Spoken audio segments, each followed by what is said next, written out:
सारे जो numbers deep dive आपके लिए लेके आया है आज। पहले बताएंगे बेन स्टोक्स ने कैसी पारी खेली। एक्स्ट्राऑर्डिनरी नॉक थी। पहली 52 बॉल्स में 37 की स्ट्राइक रेट थी इस आदमी की। लास्ट 36 बॉल्स में ये स्ट्राइक रेट पहुंच गई 147। जज्बात बदल गए। 147 पे पहुंचा दिया इसने। मार मार के 150 की स्ट्राइक रेट पे इसने एंड करा और 70 पे आउट हुआ है ये। 70 रन 246 इन्होंने बनाया, उसमें से 70 बेन स्टोक्स के। आउटस्टैंडिंग पारी आज, कप्तानी में गड़बड़ करी। यशस्वी जायसवाल बहुत सक्सेसफुल हुआ। 70 बॉलों पे 76 रन, 108 की स्ट्राइक रेट, 9 चौके, 3 छक्के। नॉट आउट खेल रहा है, अभी भी खेल रहा है, 100 बनाए टचवुड। लेकिन गलती क्या करी बेन स्टोक्स ने? अगर आप यशस्वी जायसवाल का सिर्फ रिकॉर्ड देख ले टेस्ट मैचेस में, आपको कहानी साफ हो जाती। भाई वो मारता ही स्पिनर को है। यशस्वी जायसवाल टेस्ट मैचेस में स्पिन के अगेंस्ट 165 की उसकी चल रही है एवरेज, और पेस के अगेंस्ट 37 की एवरेज है भाई। जायसवाल की एवरेज स्पिनर के अगेंस्ट चली जाती है 165 और पेसर के अगेंस्ट हो जाती है 37। तो आपने पेसर के खराई से 2 ओवर, जहां पे मार्कवुड उसको बढ़िया बाउंसर भी मार रहा था, 2 वाइड बाउंसर जरूर गई थी, लेकिन एक बार चांस भी क्रिएट हो रहा था, बाउंसरे भी मार रहा था, तो तेज उसको चिन म्यूजिक मिल रहा था। आपने मार्कवुड से सिर्फ 2 ओवर करवाए। अगर आपके स्टैटिस्टिशियन आपको कल होमवर्क करके दें और बोलें कि भाई यशस्वी जायसवाल को पेसर थोड़ी देर तक खिला, मार्कवुड को क्या करने रखा हुआ है, नजर बट्टू रखा हुआ है कि नजर ना लगे टीम को, बॉलिंग करा। तो अगर मार्कवुड को कल बॉलिंग कराई गई, लंबे स्पेल में कराई गई, तो जायसवाल के लिए टफ टाइम हो सकता है। ये स्टैट जो हम आपको दिखा रहे हैं ये बिल्कुल ऑथेंटिक स्टैट है, और ये कम से कम इंग्लैंड को पता होना चाहिए। हाँ, जायसवाल ने इतने टेस्ट नहीं खेले, लेकिन जितने खेले हैं उसमें स्पिनर्स को तो उधेड़ के रख दिया इसने, उखाड़ के रख दिया, जड़ से उखाड़ दिया। तो जायसवाल के लिए पेसर जरूरी है, क्योंकि जायसवाल अटका हुआ है, वो स्पिनर पे तो मारी जा रहा है। उनके 2 लेफ्ट आर्मर है ना, लीच है और साथ में आपके हार्टली है, उन दोनों को तो तोड़ रहा है। रेहान अहमद आया, वो जितने से उसने रोटेशन करी बेचारे ने, वो नीचे निकल के उसको भी छक्का मार दिया। तो रेहान अहमद चुचलू को तो ये आराम से खेल रहा है, ठीक है ना, तो उसको दिक्कत नहीं हो रही। तो उनके लिए कल ये स्मार्ट स्ट्रैटेजी हो सकती है कि मार्कवुड को बॉलिंग कराए जायसवाल को, जस्ट बिकॉज वो स्पिन बहुत आगे है यार। कितना है? ऑलमोस्ट 5 टाइम्स है, बहुत ज्यादा है, ऑलमोस्ट 5 टाइम्स है। पेस मतलब पेस की जो एवरेज है उसके 5 गुना ज्यादा स्पिन की एवरेज से खेलता है, मतलब कि स्पिन को डोमिनेट करता है टेस्ट मैचेस में। तो आप वही स्पिनर ही लगाए जा रहे हो उसके अगेंस्ट, वो तो मारेगा ही मारेगा ना भाई, क्यों नहीं मारेगा? जैसे वो सलीम साहब और जावेद साहब बता रहे थे कि एक बंदा आ गया था गब्बर का फैन, शोले पिक्चर में गब्बर का फैन, वो उनसे बहस करने लग गया, कहता है आपने गब्बर को जेल करा दी, तो वो तो मारेगा ही ना आपको आके, मारेगा क्यों नहीं आपको? तो वही है कि आप जब स्पिनर जायसवाल के सामने स्पिनर डालोगे तो वो तो मारेगा ही आपको, क्यों नहीं मारेगा आपको? तो कल ये देखना पड़ेगा। गब्बर मेरा स्पिनर कहाँ गया?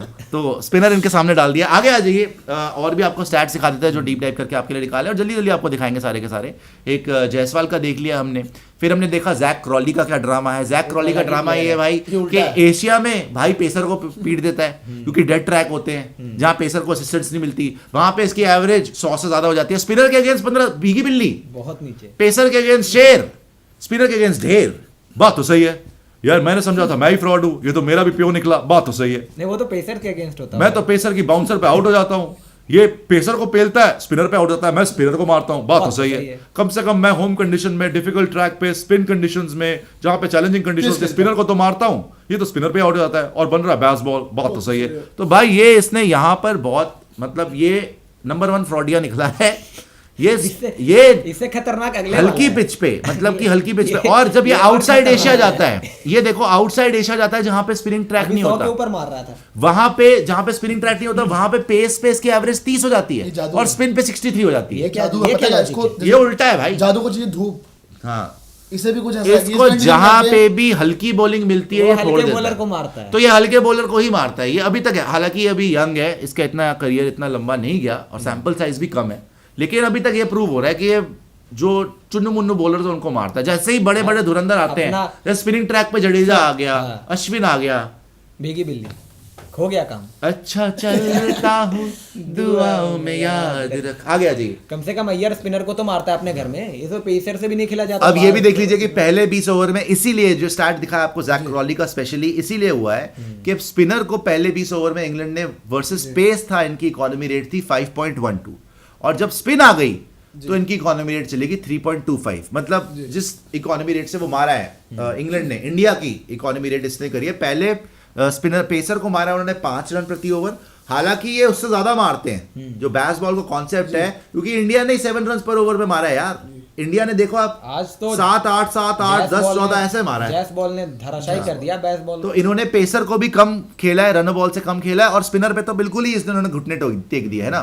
हालांकि पिच इतनी बुरी नहीं थी, वैसे इन्होंने भी मारा है, हमने भी मारे रन। पिच क्या इतनी बुरी लग रही थी क्या आपको? स्पिन मिल रही थी, लेकिन मार तो पड़ रही थी। स्पिन तो मिलती है। आज के दिन में रन थे पिच में, आज के दिन में रन थे। आगे आ जाइए और दिखा दीजिए। तो ये एक ट्रिक और इन्होंने मिस कर दी यहाँ पर ओवरऑल। वैसे एक और मेरे को स्टार्ट याद आ रहा है, अच्छा ये भी मैंने आपको दिखाया था कि मोस्ट टाइम्स स्वीप शॉट पे 2016 से मोस्ट टाइम्स आउट होने वाला प्लेयर जो अभी एक्टिव प्लेयर है वो है जो रूट। हेरात तो खेल नहीं रहा, 25 बार हेरात आउट हो चुका है, 25 बार हेरात आउट हो चुका है, 22 बार जो रूट, डिक वेला 19 टाइम्स, और एंडरसन, अच्छा 3 इंग्लिशमैन है इसमें, एंडरसन, ब्रॉड, पता नहीं कौन सी स्वीप मारते हैं, और मिसबा 18 बार। स्वीप और रिवर्स स्वीप सारे मार ही रहे तो थे। स्वीप मारते मारते ये आदमी बहुत बार आउट हो चुका है। अच्छा बाय द वे एक बड़े मजेदार स्टैट है, आप फुल स्क्रीन पे आ जाइए, मैं भूल गया था ये बताना आपको।